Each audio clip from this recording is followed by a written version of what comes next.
बारामती आणि पुरंदर तालुक्यासाठी वरदान ठरलेलं नाझरे धरण हे 100% भरलेलं आहे। आपण पाहू शकता की कालच या धरणामधून 1642 इतका पाण्याचा विसर्ग करण्यात आलेला आहे। एकंदरीतच पुरंदरच्या पश्चिम पट्ट्यात चांगल्या प्रकारचा पाऊस झाला। साहजिकच गराडे धरण भरले आणि करा नदीच्या पात्रात मोठ्या प्रमाणात पाणी आले आणि करा नदीच्या पात्रावरती नाझरे धरण असलेले 100% भरले आणि आज या धरणात मोठ्या प्रमाणात पाणी सोडण्यात आलेलं आहे। बारामतीचा पश्चिम पट्टा असेल किंवा पुरंदरचा पूर्व पट्टा असेल, यामधील शेतकरी पिण्याच्या व शेतीच्या पाण्यासाठी मोठ्या प्रमाणावर याच पाण्यावरती अवलंबून असतात आणि साहजिकच हे धरण भरल्यामुळे येणाऱ्या वर्षभर या शेतकऱ्यांना मोठ्या प्रमाणात दिलासा मिळालेला आहे आणि साहजिकच यामुळे पुरंदर असेल किंवा बारामती असेल, येथील नागरिक असतील किंवा शेतकरी असेल, यांना मोठ्या प्रमाणावर सद्यस्थितीत त्यांच्यामध्ये आनंदाचं वातावरण पाहावयास मिळत आहे। दीपक कापरे, TV9 मराठी, पुरंदर।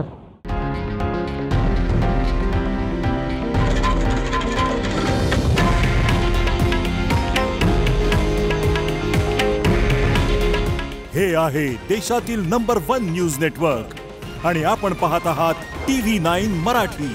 काळजी तुमची, हित महाराष्ट्राचं।